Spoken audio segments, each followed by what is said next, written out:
So when I was here last time, you have two of the handouts that I brought with me, and so I'm happy to go over those and answer any questions on that. But I wanted to do things a little bit different today because, yes, Mr. Reckler was so nice to prepare those for me. It's two different handouts on estate planning and advanced directives. And I'm also wearing his glasses. Thank you very much. Left mine on the seat of the car, so you guys are a little bit blurry, but this way the page is blurry, so I apologize. So if you have a question, kind of wave at me big. But what I wanted to do today and what we had talked about is we have a lot of clients come in and they use terms interchangeably. And so I wanted to kind of clarify a few things, and I wanted to kind of give you an example. So anybody want to be my helper today? Who wants to help? Okay, who doesn't want to help? You'll help. Okay, thank you. Okay, so I just want to ask you a few questions. Are you married? Yes. Okay, so you're a wife. Yes. Okay. Do you have children? Children? No. Okay. But hubby does. Okay, so you're a stepmother. Okay. Okay. All right. They're kind of old, but. Okay, but you're still a stepmother. So do you have brothers and sisters? They've passed. Okay, but you do have some. So you were a sibling. You were a sister to Yes. others. Okay, and you have parents, or you just hatched? Okay, so you're a daughter. Yes. Okay, do you have nieces and nephews? No. No. Okay, so you're not an aunt. They don't really want me as a. Okay, no, that's fine. That's fine, because I can still make my point that you're a wife, you're a sister, you're a stepmother. Each of those capacities, those are different names, and you have a different role under each name, but it's still you. Okay, it's still you. So it's kind of the same with some of these terms. They're different terms, they're different names, they have different responsibilities, and it might be the same person in all of these roles, but they're going to put on a different hat, a different label, depending on what capacity they're working in. And we have a lot of clients that come in and don't understand the difference. And if I didn't do this day in and day out, I wouldn't understand it either. So I thought instead of just kind of being a talking head up here today, I do have a handout. And what I did on the left-hand side, I've got about 16 names or words because we only have a limited time here. But on the right-hand side, there are some definitions on what correlates with the ones on the left. And the ones on the right might actually go with more than one on the left. But I kind of wanted to go through, I was just going to give you a minute or two, but I know we're kind of in a time crunch. But as we go through, I just wanted to kind of point out a few things, that it's not just semantics, it really does make a difference what capacity each of these named individuals have and what they can act, and also how they might be called the same thing, but if they're in and I'll give you an example in a little while, but they might have the same name, but depending on what document they're operating under, they have a different level of authority. So not to confuse anybody, but I just wanted to kind of go through them. So an agent, and this is participation, so an agent, what do you think on the right-hand side would go with that? What would an agent be under? T? Okay, so I have a T, I have a G. Okay. Okay. B, okay. All right. Anything else? Are you saying these are correct? No, I'm just getting answers right now. Okay. Okay, and I'm looking for my answer that I wanted. Oh, yes, there it is. Okay. Okay, does anybody think R would be appropriate? Because R, under the new law, R, an agent is actually what the next one says, your attorney in fact under a durable power of attorney.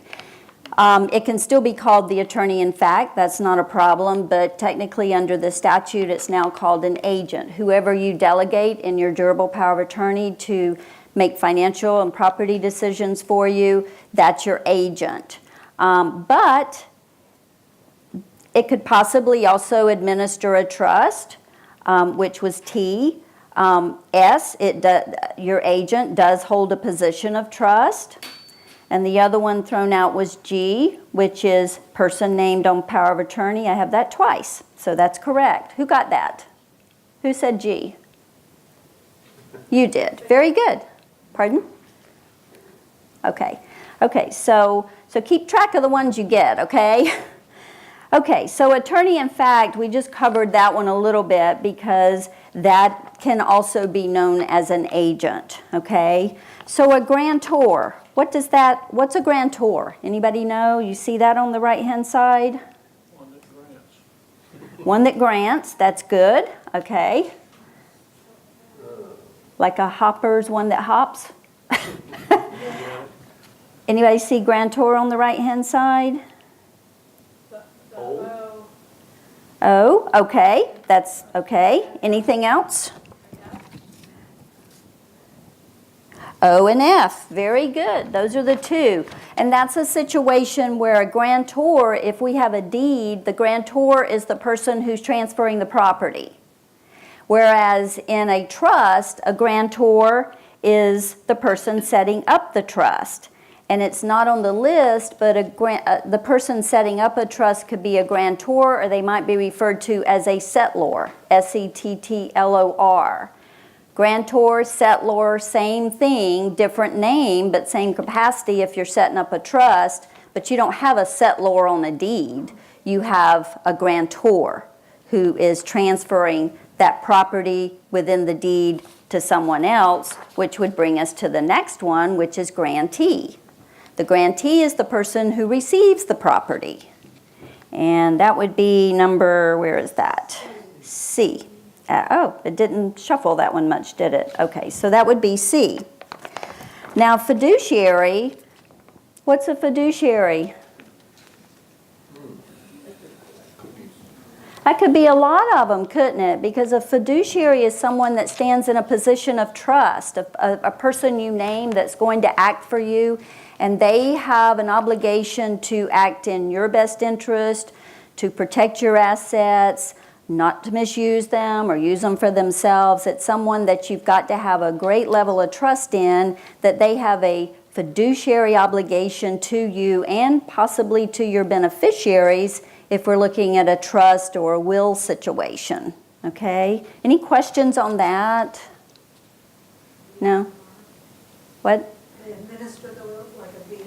A fiduciary could be someone who administers the will. That's correct. Fiduciary might be your agent under the power of attorney. It might be your trustee under a living trust. So a fiduciary, a guardian, which is the very next thing, number 6 is plenary guardian, but a guardian has a fiduciary obligation as well. So a plenary guardian would be what?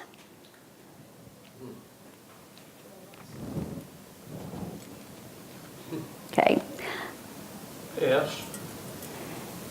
S, yes, they do hold a position of trust. Back to the fiduciary. They are a fiduciary. But M, exercise all delegable rights. A plenary means it's a full guardianship. Someone has been declared totally incapacitated by the court, okay? And that's important because a lot of times an adult child in particular will come in and say, well, I'm mom's guardian or I'm mom's power of attorney, and really all they mean is I take care of mom. They're not the guardian, that's a court process, and you're not the power of attorney if you don't have a written durable power of attorney in place. So again, important to know what these terms mean and how you can exercise each one. Now the daughter might be the power of attorney under a written document and might later become the court-appointed guardian. Same person, different level of authority, different capacity, different hat, okay? Those would be 8, right? Yes, ma'am. Absolutely. It would be S, H, or M. Now the next two, guardian of property and guardian of the person, that might be someone, when you have a full guardianship, just like with your power of attorney and your healthcare surrogate, maybe you don't want the same person making financial decisions under the power of attorney that you want making medical decisions. So that can happen in a guardianship through the court as well. You might have one guardian that does everything, or you might have one over your property and another person who's guardian over your person. So that would be very similar. You know, they still have a fiduciary obligation. It's still through the court. They still hold a position of trust, but one is going to manage property, which is, should be somewhere. Well, then, G? S. I don't have my glasses. I think. I know, sorry. Well, anyway, the guardian of the property, a plenary guardian might manage property, they would, in fact, but a guardian of the property would only do property specifically and not healthcare decisions. So those two guardians have to work together, and the court is overseeing everything they do. Now, a limited guardian, sometimes we have someone who's not totally incapacitated, but they need some assistance with rights that can be delegated. And that's delegable rights, or rights that can be delegated, is important too, because the right to drive, for example, the right to have a driver's license is something that can be removed. That right can be removed. The right to marry or contract can be removed. But your guardian can't sign for you to be married, and they certainly can't drive for you and use your license. So rights that can be delegated would be like paying bills, managing assets, selling property. Rights, there are some rights that can be removed and not delegated to someone else, and rights that can be removed and delegated to someone else, the guardian. Okay? So a limited guardian might be someone who maybe just needs help paying their bills and protect them from being exploited by someone else, kind of lock up the property.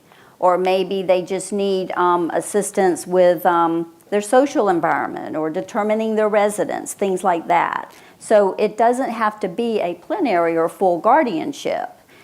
We often have just guardian of the property, maybe, because they can't manage their finances, but they're fine living at home. They can take their medications. They accept help if they can't, if they need assistance with that. They can cook or fix something in the microwave. They don't really need a guardian over their person, but they may need someone to manage their property. And again, those are through the court. The next two are kind of interesting, executor or personal representative, and this limited me to the number of characters, so that's why it says represent. It should be representative. What's the difference in those two? Anybody know? Gosh, I was hoping somebody could tell me.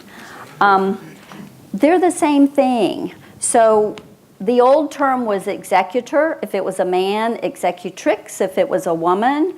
Now it's just personal representative, kind of a gender-neutral term, I guess. But they mean the same thing. And that is someone that administers your will. They have to hire an attorney, and they go to court, and they do what's necessary to do to probate or administer your assets under the terms of your will after you're deceased. Okay? So if you hear the term executor or you hear the term personal representative, it's the same thing. But wait, it depends. My favorite phrase. A personal representative is also the person, if you've ever signed a HIPAA release so that someone could get your medical records, the person that you allow to get those records is also called a personal representative. That has nothing to do with after you're deceased and probating your will, but it's still called a personal representative. So that can be a little confusing as well. Trustee. Trustee obviously is a fiduciary. Under S, they hold a position of trust. What else might they do? T. B. The trustee might administer the will, but they would need to be named executor or personal representative. Now, the will might create a trust and name someone else as trustee, but they're not acting as executor or personal representative under the will. They're stepping in once the trust is established, because there are a lot of different kinds of trusts. We could do a whole segment on that. Trust can be established within a last will and testament and effective after your death and after the will's probated, or a trust can be a standalone, like a revocable living trust or an irrevocable life insurance trust. There are a lot of different types of trust. So a trustee could be named in the will, but they're not the executor or personal representative, although it might be the same person, but they're going to put on a different hat. They have a different level of authority and duties depending on what hat they've got on, but it's still them, still the same person. Is this fun? Shake your head this way. Okay. Proxy. What's a proxy? What's the difference between a proxy and a healthcare surrogate? Don't they both make medical decisions? Yes? No? Yes? Okay. Well, this is one of the areas, kind of like your estate planning, that if you aren't proactive and get something in writing, the state of Florida has a plan for you. So the proxy is the plan Florida has for you if you don't designate a healthcare surrogate. So if you don't state and put it in writing who you want to make medical decisions for you, the proxy, which the state has a priority list of who can make medical decisions under the statute, that's who will make decisions. So do they have the same authority? No, not necessarily, because with the healthcare surrogate, you can delegate, you can designate who you want, and you can delegate what authority you want. So on number JKL, healthcare per designation or delegation, that would be your surrogate that you put in writing. But if you have a proxy, then they are only going to be able to exercise under I, healthcare decisions according to what the law says. Okay, so there are certain things that the proxy cannot do, and there are certain things that the healthcare surrogate can't do unless you have it in your document. Things like consenting to mental health treatment, or having you committed to a facility if that becomes necessary for mental health reasons. Sterilization or abortion, those are things that have to be designated in order for your surrogate to be able to do those. But they're not things that your proxy could automatically do, okay? Now normally, the next one's your living will. That's different from your last will and testament, and it's another thing that gets confused because they're both wills. But the living will is for medical, end of life, and so that would come under what? A, okay, I have an A, I have an E. What else? Do I have anything else?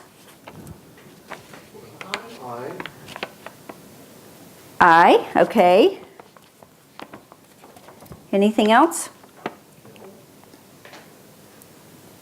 L, okay.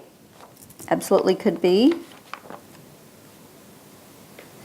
Okay, so with the living will, and a living will can be positive or negative. And in other words, a living will, when we think of a living will, we think of, I don't want this, I don't want that, I don't want extraordinary measures if I'm in an end-of-life situation where it's medically futile, or I'm in a persistent vegetative state, which is not a coma. A coma is not persistent vegetative state. Coma is not covered under the statute, okay, unless there's no brain activity and it's irreversible. So there are a lot of variables.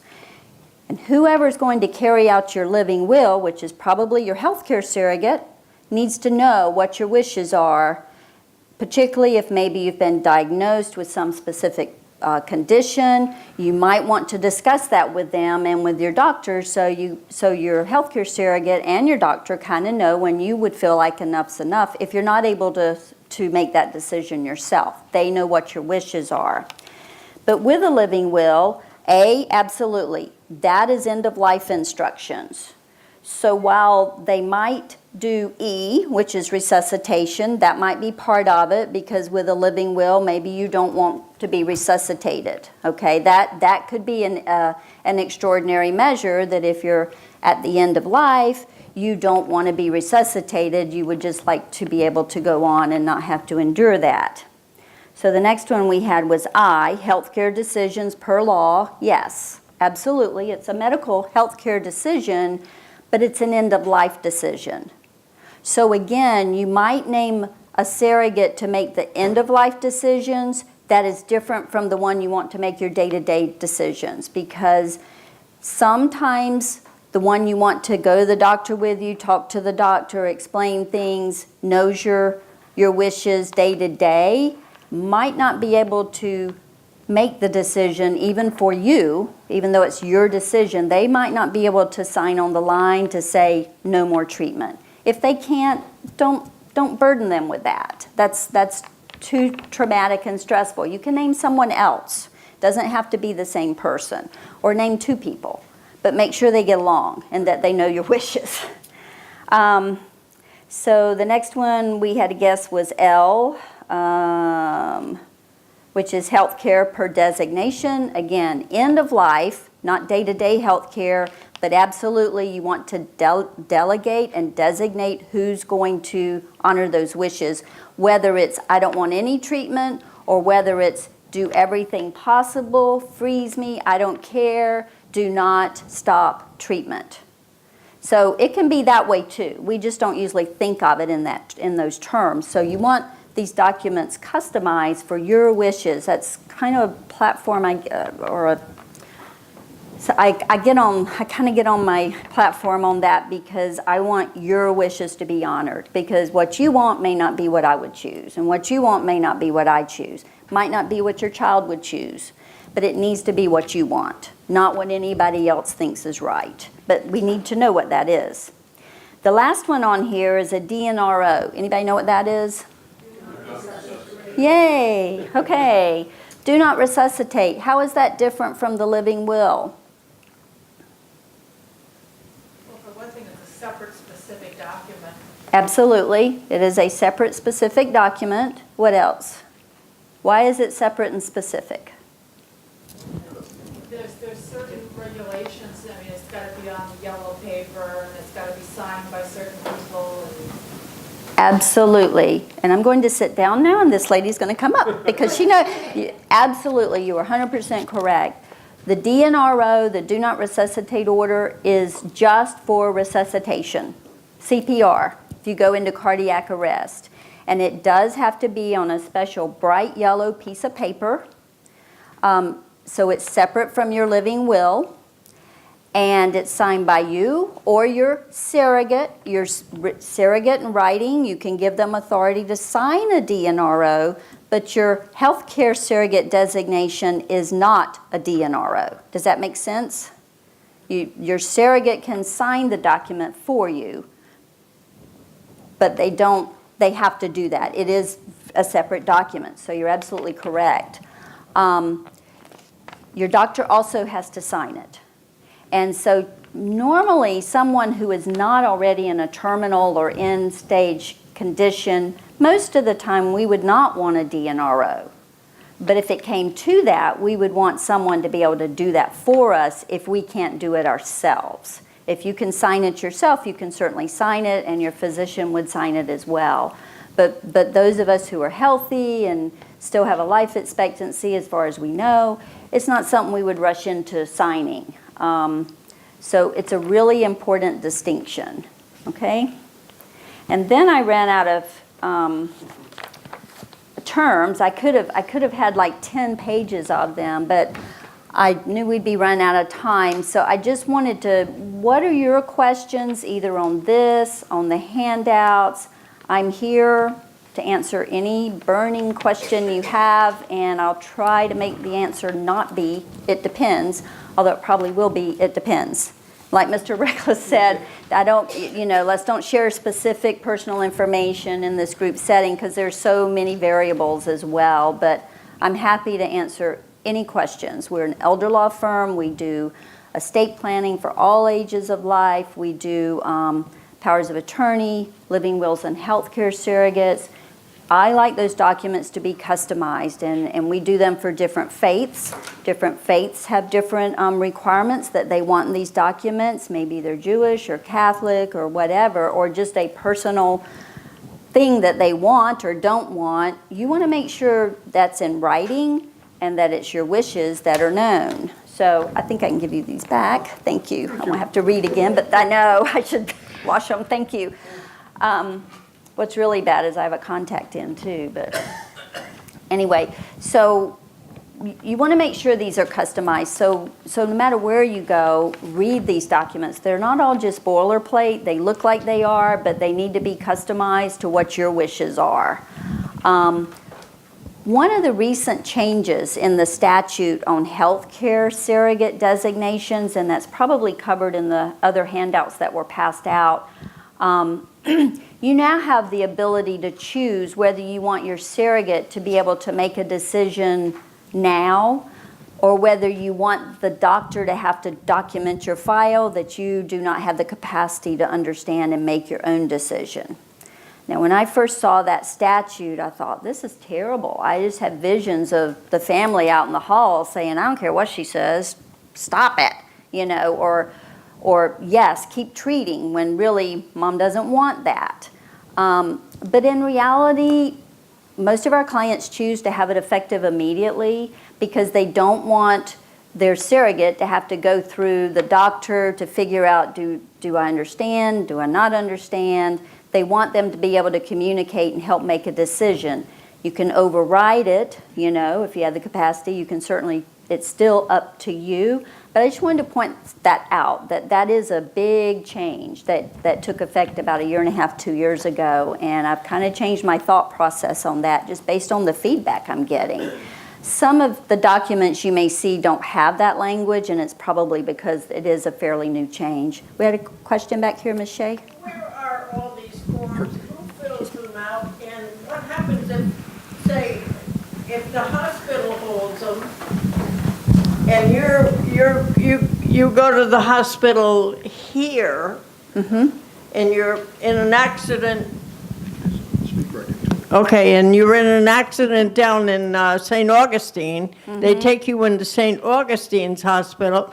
Who knows about wherever your forms are? Documents are. And the question was, if your documents aren't readily available, what happens? And that's a really good question. One of the things we do for our clients is after you sign your power of attorney and your healthcare surrogate and your living will, we make you a laminated card for your wallet, and on one side it has my information, and on the other side it has your name, who your surrogates are, who your power of attorney is, and their phone numbers, and the date that you signed it. So that's good for your wallet. If something changes, phone number, something, we can make another laminated card for you. It's not that big a deal. Yes, Exhibit A back there showing a laminated card. But that's helpful for an emergency because they may look in your wallet or your purse for an emergency contact.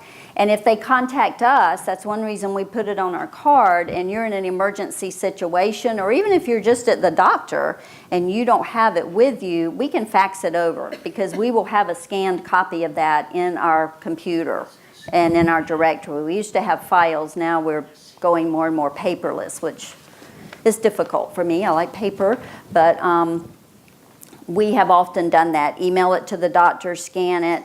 But we also tell you after you've signed it, make sure your doctors do have a copy of it. Make sure your surrogates have a copy of the healthcare surrogate and living will. Ours is all in one document.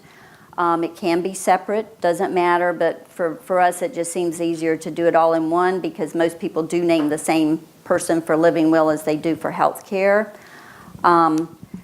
But if you're out of town and something happens, as long as they know to call us or you have that card and your surrogate can be reached, that's a really helpful thing. And even the surrogate can call us and say, something's happened, we need it faxed here. Now, we're really careful. We ask a lot of questions because we don't just want to fax it to any place without authority, but that is available. Does that help? Okay. That was an excellent question. These documents are not helpful if they're in your safe deposit box and nobody can get to the box. So, and power of attorney, as we talked about last time, the authority under that dies with you. The healthcare surrogate, that authority can extend a little bit if you pass away, because the healthcare surrogate still has authority to make final arrangements if it says so in your document, and ours does. If someone wants cremation in particular, we put that in there. So this, because even if you go ahead and buy a cremation policy now and pay for it, when the time comes, the funeral home will want a family member to sign off on it, even though you've already arranged everything. The healthcare surrogate document, or at least ours, gives the surrogate authority to do that and to take care of the remains in the way that they know you want, or if you have specific wishes, we can put that in there too. So, yes, ma'am. Hold on. Speak right into the top of there. Suppose you have no family left. Who is it who signs? That's a really hard one. For the cremation or in general? Can't hear. Okay, the question was, if you don't have any family left, who signs? Again, the statute has a priority of who can do that, and that's under the funeral home statute, so I don't know that off the top of my head. But that would be another reason, whoever you did designate in your health care for medical reasons, they would be, because you can designate a friend. You know, you can designate a spouse, a friend. Well, if you don't have family, it's going to be a spouse or a friend, basically. A pastor, if they're willing. You always want to make sure they're willing to do it and make sure they know your wishes, okay? But yes, we do have pastors that will step in sometimes in that capacity. Worst case scenario, I've had clients who were maybe in a nursing home, ended up in a facility, and there's nobody. That's when we have to do a guardianship. A lot of times the facilities will call us and say, we have this person, there's no family, there's no one to make decisions, no one to pay the bill. We will get a professional guardian involved, and if the person's indigent, then we might have to go through the Office of the Public Guardian to get a guardian appointed.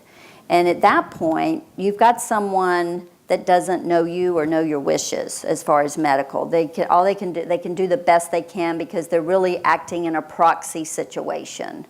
And even under the proxy statute, it goes all the way down to a close friend who has knowledge, right on down to maybe the ethics committee, or you don't want it to get that far. If you've got anybody that can help you, you want to put them on your healthcare surrogate and give them that authority. And make sure they know what you want, or leave a separate letter, but make sure it's going to be found. If it's not where we'll find it, it's no good. So, One other thing, we are new here, but for those that have been here for a while, I don't know what the policy was in the past, but for us to get into Westminster Woods, we had to provide copies of our wills and all paperwork to Westminster Woods. So that's where you're going to find your information, or your family would find the information. okay, that's a good point. If you're living here, Westminster Woods would have the information on file. Or like I said, I don't know what other attorneys do, but we would have it as well, readily available and scanned. We're just very cautious who we give it out to. But we always give our clients extra copies of the healthcare surrogate, because you don't want to give the hospital your original, but you can make extra copies wherever you want, staple them, and just when you go to the hospital, take one. And it should stay in your medical record, but take one anyway. If you have a specialist, take one to them so that they know who they can talk to, number one, and can they talk to them now, or just if they determine you don't have the capacity to make a decision, because that's a choice you will have made. And on our forms, we also have a place for allergies, because a lot of times who you name, they're not going to know that you're allergic to penicillin or gluten or latex or whatever. So again, our documents are very customized, and I'm not, promoting myself. I'm here to help you, but there's a lot you can customize and put in there that will explain your wishes.